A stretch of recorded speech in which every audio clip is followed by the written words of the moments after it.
Welcome to We Make Children's Books, the podcast that takes you through the imaginative minds of children's book authors and artists. I'm your host, Barney Smith of StoryComic.com, and in today's episode, we're excited to have with us the internationally acclaimed and award-winning children's book authors, Caroline and Katherine Brickley. Hi. Hi. How are you doing? Hi, thank you for having us. And Bibli. And this, I got to tell you, this hour is going to fly by because not only we're going to talk about a bit about the Friendly Bookshelf, but also, just want to talk about a bit also because we do have a lot of other children's book authors and people that are interested in writing books on, how to get started. And you have so much resources for parents, for teachers.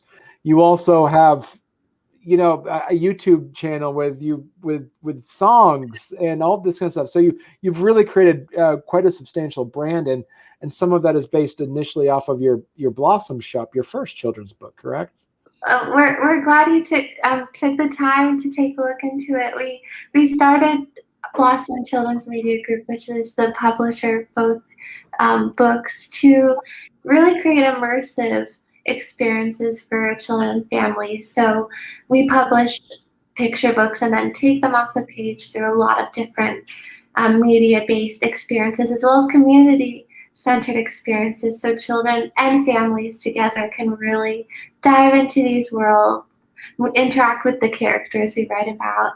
And it's the same. We did that with the Blossom Shop, and now we're doing that with the Friendly Bookshelf, which we're very excited about. So how did the two of you, walk us back a bit on what made you, because this was back in, I think it was like 2017. Was that when you first published the Blossom Shop? Mm-hmm, yeah. And so what was the impetus of deciding to write the book and then tell us, how that process went? Yeah, so we always were drawn to storytelling. It was something, so we grew up in a single parent household. So our mom always, when she came home from work, something that we always saw as really cherished time to us was when she came home from work, and she used that time to bond with us through stories. And so during bedtime, no matter how tired she was, we would always insist, Mom, make up a story of your own. And she would do that. And she would make up these stories. And usually they involved Caroline and me somehow, which made them even better because we were the stars. And through those little stories, we were always like, what if we did them of our own? So we grew up creating our own stories. And then Caroline can speak to this a little bit, but we actually launched our first children's media company in high school in our junior year. And that was performing as other people's characters, movie and TV characters. And I don't know if you want to go from there, but that's kind of what inspired us to start Blossom. Yeah, that's right. We were performing. So our most popular characters were the Disney princesses. And so every weekend we would load up our mom's car with all these, the costumes, the princess-themed things, and we would go perform as these characters at children's events. And we were really amazed at how children interacted with these characters. That when they saw them, I remember the first part we did, this girl ran up to me. I was Sleeping Beauty, and she gave me a big hug and kiss, and she was so mesmerized. And I had never met her before, but she had met me, Sleeping Beauty, through movies and books. And so we wanted to create characters of our own and really put more of the focus on books and give children the opportunity to interact with the characters they've read about in books, to get them excited about reading again during a time when children are increasingly drawn towards technology, which is not to say technology is not good, but children need an array of experiences on and off screen, and that was really the impetus for Blossom Children's Media Group. So when you decided to write, say, the Blossom Shop, for instance, how did that work? So basically you both decided, where did the idea come from, I guess? Yeah, so it's hard to exactly pinpoint where the idea came from.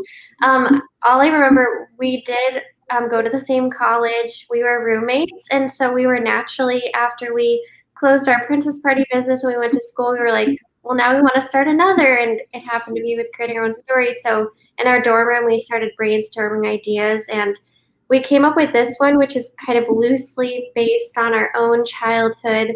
A lot of people look at the cover and they're like, "Is that you guys?" And we're like, "No, that's Poppy and Posy," but it kind of is.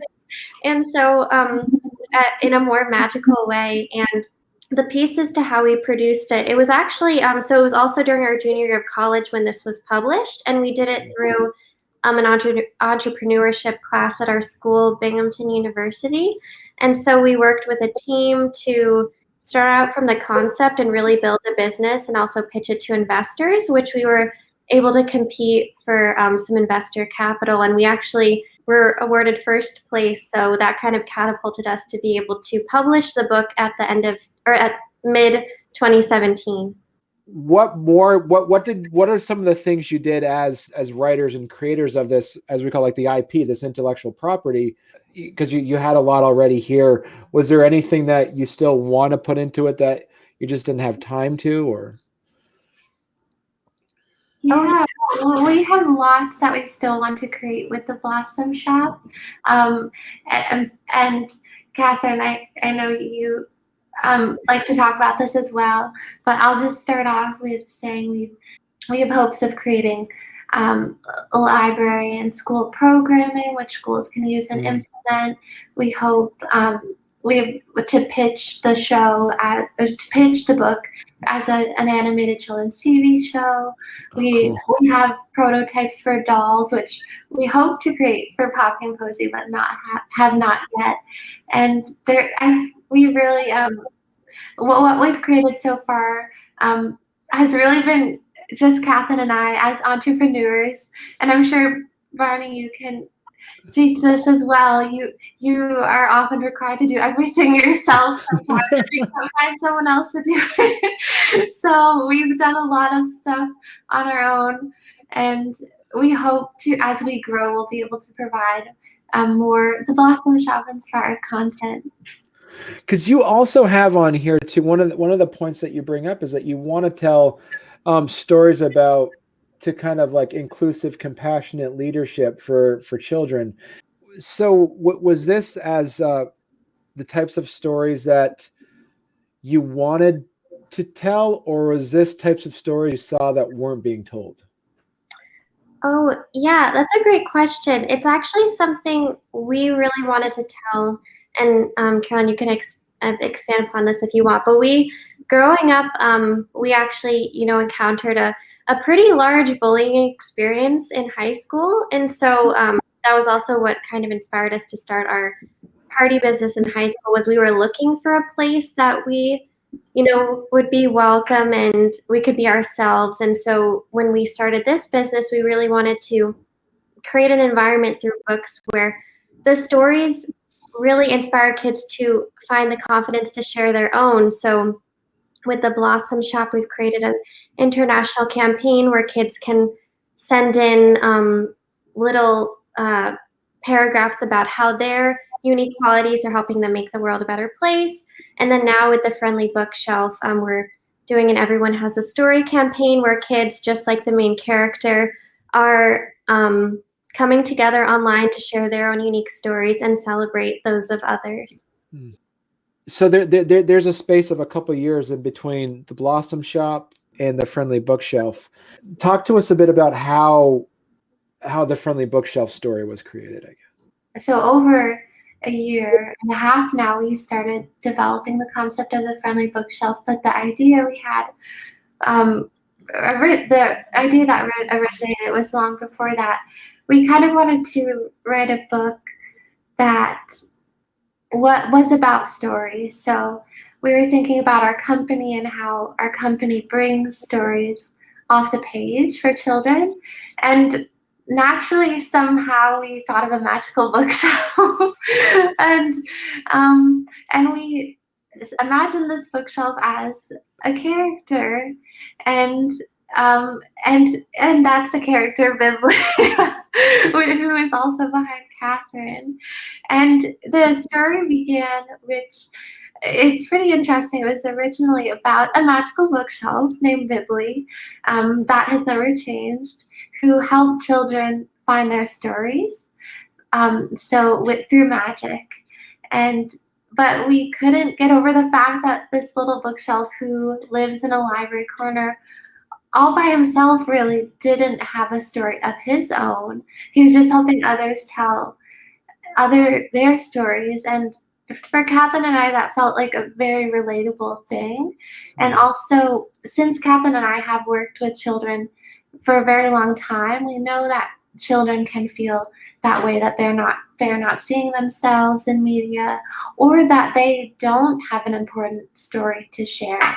And so we thought that Bibli and his story could really be something important for children today, and that's really what inspired us to write this story. Yeah, that's a really good summary of kind of what inspired us to do that and how the story really developed over the past year and a half. But we were actually surprised that the idea of a living bookshelf wasn't taken, and I think and so we definitely were like, let's jump on that. But the cool thing is, even though the book hasn't been published, through its promotion and social media, we've already been receiving messages from parents, from kids that have heard about the story so far or have participated in the Friendly Bookshelves Everyone Has a Story campaign, which I spoke a little bit about earlier. Is that already Bibli and his story are helping kids feel assured that they matter and they can find their story too and share it with others and be celebrated for it, rather than feel alone in the library corner like Bibli did at the beginning. So I have, we talked before we went on the air. I had my 6-year-old. She wanted to ask a couple questions about the book before we start. So I'm gonna pull up her questions. You got it. So for the sake of editing, she asked the second question too fast. So I have both questions that are one after another. So, all right. So here's our guest interviewer, Elizabeth. Okay. My name's Elizabeth Smith, and I'm 6. And I have 2 questions about the book you're making. So my first question is, why did the bookshelf want to have a story? And my next question is, why did the bookshelf have a face? Thank you. All right, those are two real hard-hitting questions there. Those are actually. Yeah. Answer those. Wow, those are some good questions. Yeah. And your daughter is so sweet. Well, yeah. So the first one, why does Bibli want to have a story? So, to answer her question a little bit, I think Caroline went into it a little bit before, but I think a lot of us can relate to the idea of Bibli. He's in the library. He's surrounded by lots and lots of stories, and more than that, he holds a lot of stories. And every day he listens to story time in the children's section. But yeah, he's never heard a story about someone like him. And even for a bookshelf, it makes you feel forgotten and alone. And it's important for all of us to feel like our story is being told somewhere out there, even if it's by ourselves. So that's a big reason why Bibli wants a story about someone like him. Caroline, did you want to answer why Bibli? Yeah, I think I got the hardest question. Yeah, well, Bibli has a face, Elizabeth, because he is a magical talking bookshelf. And in fact, when the book comes out, you'll see that Bibli resides in a magical library. So all the bookshelves in the library have faces, and they all have unique personalities of their own. Yeah, and we really feel, so this book was developed with an educational consultant. So it's the social emotional learning component is really big in this book. We really wanted to assure that it met its mission of what we wanted to achieve with kids and helping them develop those skills like self-confidence, inclusion, friendship. And so this story is one, like you mentioned before, there's a class visit and a library visit bundle. And so we really want to welcome schools and libraries to bring this story into their classrooms. And those bundles actually include a virtual visit with us. So we would come as the authors, read the story. We will also have a little Bibli theme song, and we'll do some activities that help kids foster those skills. Now, so Blossom Shop, did you have an educational consultant on that, or is this was something that you did for this book only? Yeah, we did have some assistance, but not when we wrote the story. So that's something that's unique to the Friendly Bookshelf. We've been working with Dr. Laura Zimmerman, who's on your screen right now, while creating the manuscript. So it's pretty special, and we hope people will be as excited to read a story that has this type of research at its heart as we are. So how does that work with, for the two of you, what the dynamics work? I mean, being sisters, and is there some sort of like Venn diagram where you kind of both share some responsibilities, but you both have your own separate things where you let the other person do? How does that work? Oh yeah. Well, when Caroline was here, we usually work in the same room, but it's usually pretty quiet because we're off doing our own things. And yeah, they usually say, "Oh, don't work with your family." But Caroline and I, obviously, we're very close, considering that we could even be roommates at school. So we really enjoy working together. So yeah, we have our desks side by side. Right now, we're working virtually, so that's something new for us that we're kind of learning. But yeah, we work really well together, and we do delegate tasks. So like, she was mentioning before, when you're doing entrepreneurial things, you have to do everything all by yourself. And so we do like to do both things at the same time. We're learning, like, maybe you should do the social media today and I'll work on the story. But yeah, usually when it comes to the story, though, we do develop it together. And then sometimes we'll trade off writing and editing it and then go from there. Did you do anything different compared to your first manuscript of the Blossom Shop as compared to the Friendly Bookshelf?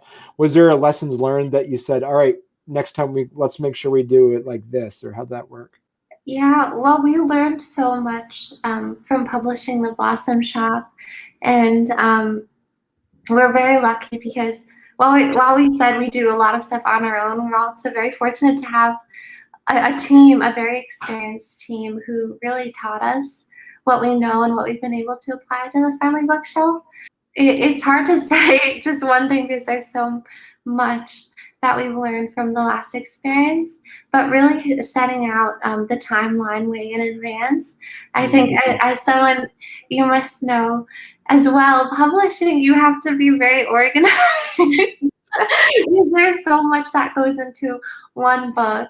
You don't really think about it when you're picking up a book in a bookshop, but there's so much that goes into that book. We talk about it all the time, our first experience with the book. It was funny because we were doing that while we were still in school. And it's hard for us to believe now that we were able to somehow do that, but I think it comes down to the team that we were able to assemble. We'll have, we have some, children's book authors or authors listening to this who are struggling to try to find an illustrator. How did you two find your illustrators to do your books? What was that process like? Yeah, that was definitely one of the most daunting parts of the process, because when it comes to especially children's books, the illustrations are really the most important part, because that's what the kid sees. That's what draws them towards the story. And so making sure they're high quality, but also, as, budget friendly to an independent publisher. So we actually were we really put a lot of effort into this. It's not an easy thing to do. Our first illustrator, who's amazing, and she's really gone on to do such wonderful things, Joni Stone, we found her through Instagram. So yeah, I think we were using like a hashtag kidlit art or something like that. You can use hashtags like that to find really amazing artists. And then Danny, Caroline actually found her. So While it's difficult, like Catherine said, definitely for all those people looking to find an illustrator for their book, don't give up. For the Friendly Bookshelf, we decided to try a different way of finding an illustrator, and it was through Upwork. So Okay. yeah, and so there's so many different places you can look for illustrators, and I think what's also important when finding an illustrator is not only who has an illustration style that you're looking for, but also someone who you just mesh well with. We're very fortunate with both of our illustrators, and we can't say that enough. They're both amazing people. But also we could say an idea and they're like, oh, I get that. Like, and with Danny, the story really resonated with her. And it was so funny when she sent us the sample art, we were like, how did you draw this? Like, this is exactly how we envisioned Bibli. So I think those are two important things to keep in mind. well, yeah, that's an important point Caroline brought up, which is we definitely recommend doing those sample tests, because an illustrator can, obviously so many are so talented, but when you're writing your own story, like Caroline was mentioning, you have such a specific vision. And so when we were able to do the sample test, we were able to see, oh my gosh, this person is able to bring to life exactly what we see in our own minds. And I think that's so important for storytellers to have that person on your team. Do you actually, when it comes to finding people to be on your team or do that, do you have like these non-starters by saying, this is what we believe in, this is what we want? So do you want to make sure you try to find team members and also illustrators that also share that same vision? Yeah, so since we definitely do, since we cater to kids all around the world, it's been really cool to see it grow over the past few years. We make sure that all our teams are have people located all over in different countries. Like Daniela is from Mexico, but she lives in Spain now, and one of our musicians is in South Africa who helps us create the music. And so yeah, it's really cool because it adds a multicultural perspective and brings that to the story. For instance, our illustrator Danny, the architecture she made, and it'll be seen in the book of the outside of the library. It has a very unique feel to it. Her grandpa is an architect, so he was able to draw that up. And yeah, we make sure that when people are working on our projects, that the mission of making these stories to promote togetherness and empathy, they have that there, and that's portrayed through not only our words and the editing, but through the illustrations. So in the illustrations in the book, kids will be able to pinpoint little things of others acting in kindness that might not be shown through the text. So we always make sure to make sure our team is aligned with those that mission. What advice would you give to an author, a children's book author, who wants to also make sure there's some partnering educational resources with that? What advice would you give them? It's important to really focus on the story first.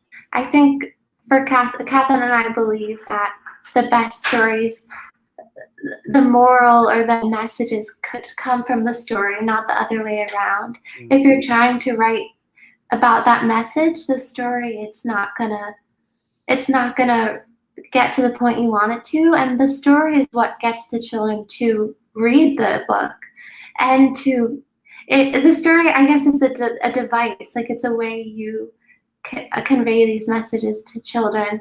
And so with the Friendly Bookshelf, we wrote the manuscript first, and we were pretty far along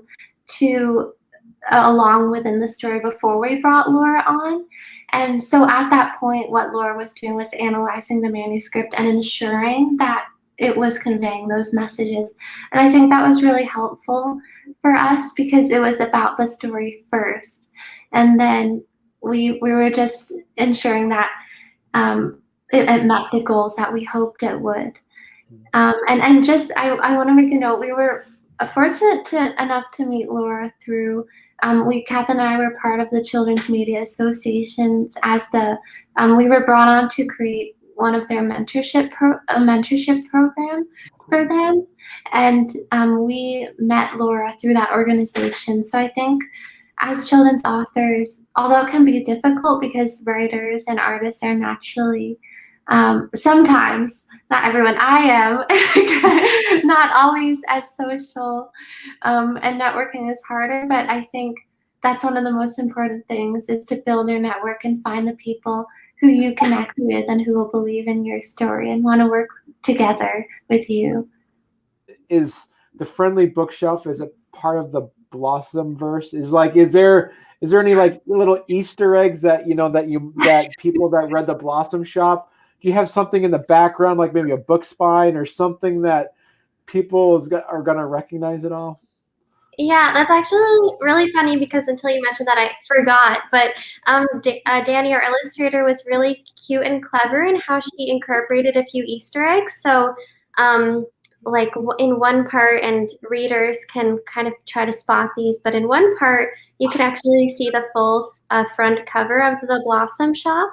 And then in one portion of the book, you'll be able to see a flower that resembles the flower at the end of that book, somewhere in the library. So there are little things like that from our other brand, which kids will have fun looking out for.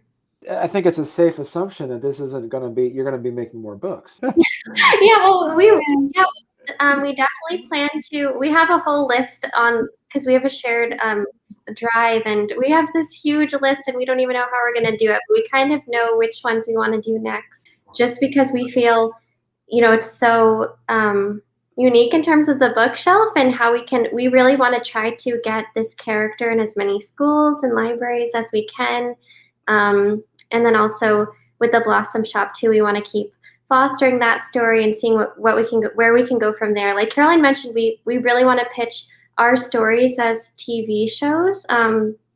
That's kind of the dream with our business, is to see them translated onto television and maybe movie screens. So the multimedia approach. Yeah, it's amazing. Like, yeah. So, just also for you have a great YouTube channel as well, where you have your videos. Yeah, we always get sometimes a little shy when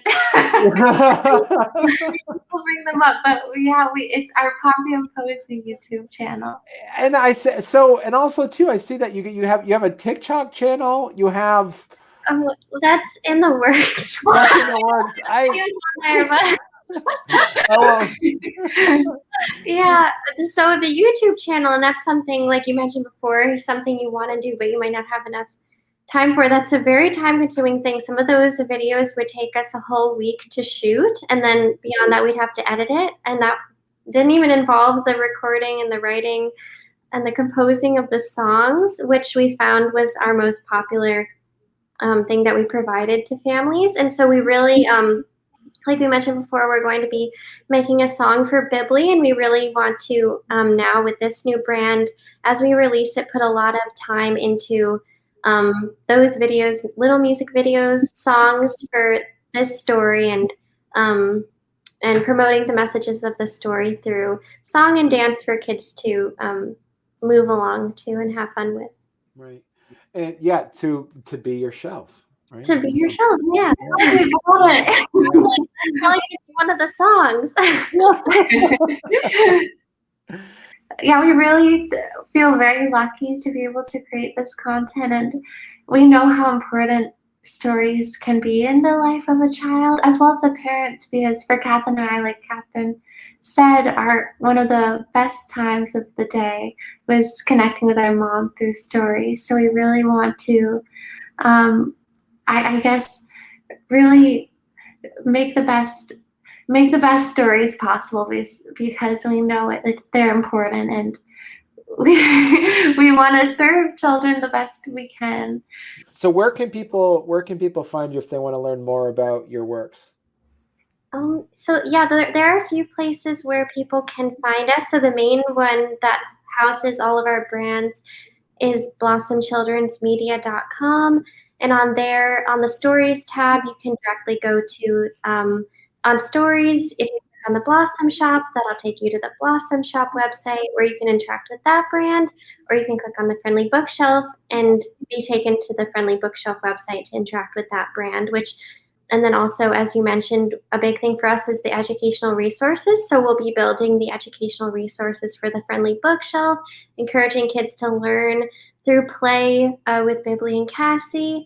And then also, other things like the music, community experiences. And right now, actually, like we mentioned before, kids can take part in the Everyone Has a Story campaign. Any kid that wants to share their story. All stories, once they're submitted to us, get put on Bibli's virtual shelves for other kids to read and connect with. And then we're also preparing to roll out a little activity called Meet My Bookshelf. So kids We'll provide kids with a free printable where it'll have little features like eyes, mouths, noses, and they can decorate their own bookshelves and name them. So it's going to be a lot of fun. We're excited to see pictures of all the bookshelves kids create.